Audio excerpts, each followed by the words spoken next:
A Nigerian man living in France has just been extradited to the United States, accused of masterminding a 2.5 million US dollar fraud against the IRS, the state tax authorities, and even COVID-19 relief programs.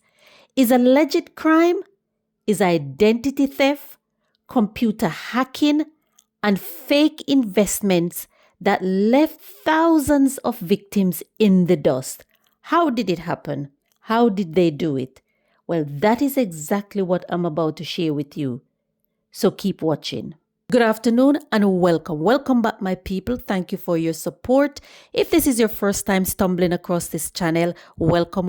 I would love to have your company. My name is Joy, and on this channel, we share real stories, real experiences of immigrants in the diaspora. So if that sounds like something you're interested in, please give this video a thumbs up. Subscribe to the channel so I can continue to share more of these stories. And don't forget to turn on that notification bell so you'll see when I post the next video. Now let's just dive into this story. The authorities in France worked with US investigators to track down a 39-year-old man, Nigerian man living in France, named Chukwuemeka Victor Amachukwu. And after months of legal battles, he was finally extradited to America, where he is now facing federal charges. Prosecutors said that he was part of a sophisticated international scheme, stealing identities and hacking into tax businesses to pull off one of the boldest fraud cases in recent years. So how did it all happen? Well, investigators say that it started around 2019 when Victor and his co-conspirators ran multiple schemes at once. First, spearphishing attacks.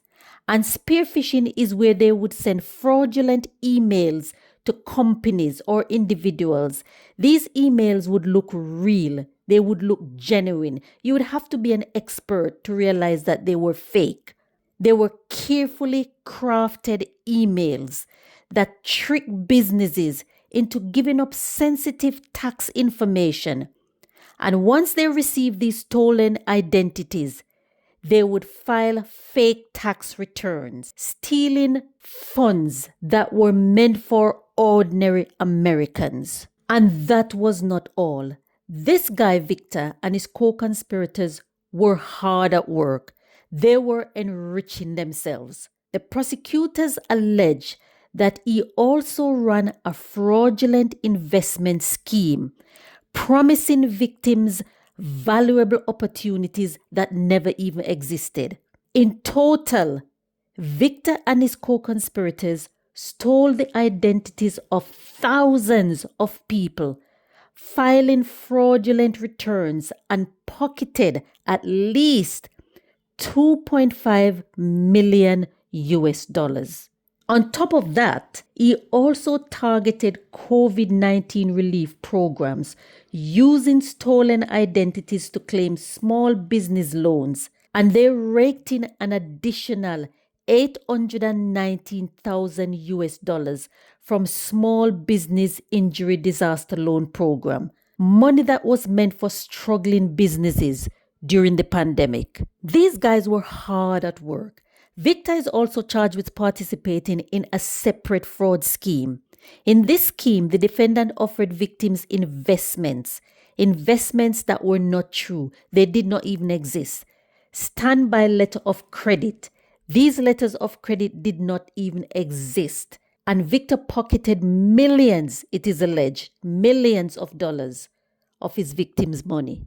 Amachukwu was arrested in France at the request of the United States for his involvement in this scheme, and is now being extradited to face charges in the US. As I speak, 39 years old Chukwuemeka Victor Amachukwu is charged with one count of conspiracy to commit computers intrusion, which carries a sentence of 5 years in prison.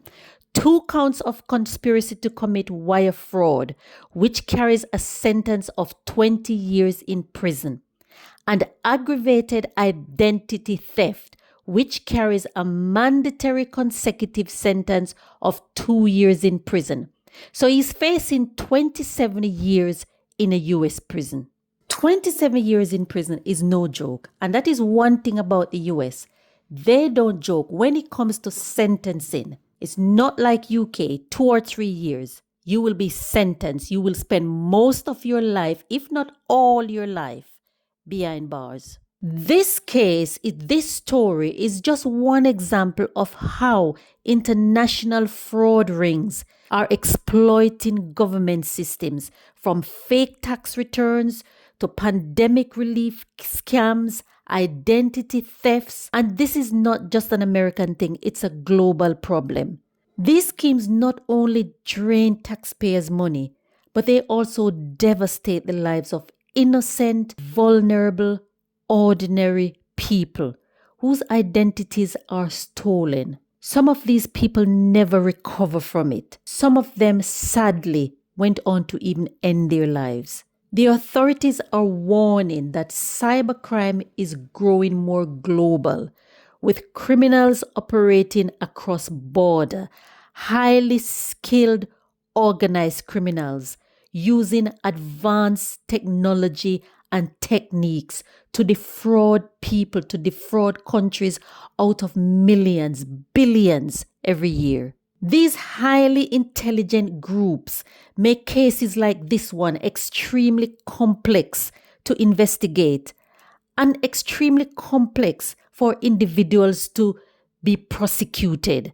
This guy, Victor, now faces serious charges in US federal court, and if he's convicted, he could spend decades behind bars, 27 years minimum behind bars in US prison.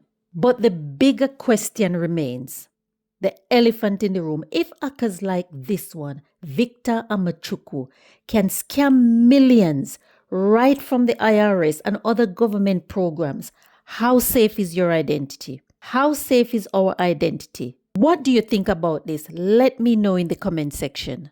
27 years in prison. Do you think that the sentence fits the crime? 27 years in prison. That's a long time. Let me know your views in the comment section. Victor is also charged with participating in a separate fraud scheme. In this scheme, Victor offered victims investments that were not even true. They did not even exist. Standby letters of credit. These letters of credit did not even exist. And Victor pocketed millions of dollars of his victims' money. What are your views about this story? Please leave me a comment in the comment section. Don't forget to give this video a thumbs up. Hit that notification so you'll know when I post the next video. Thanks for watching, guys, and I'll catch you in the next one.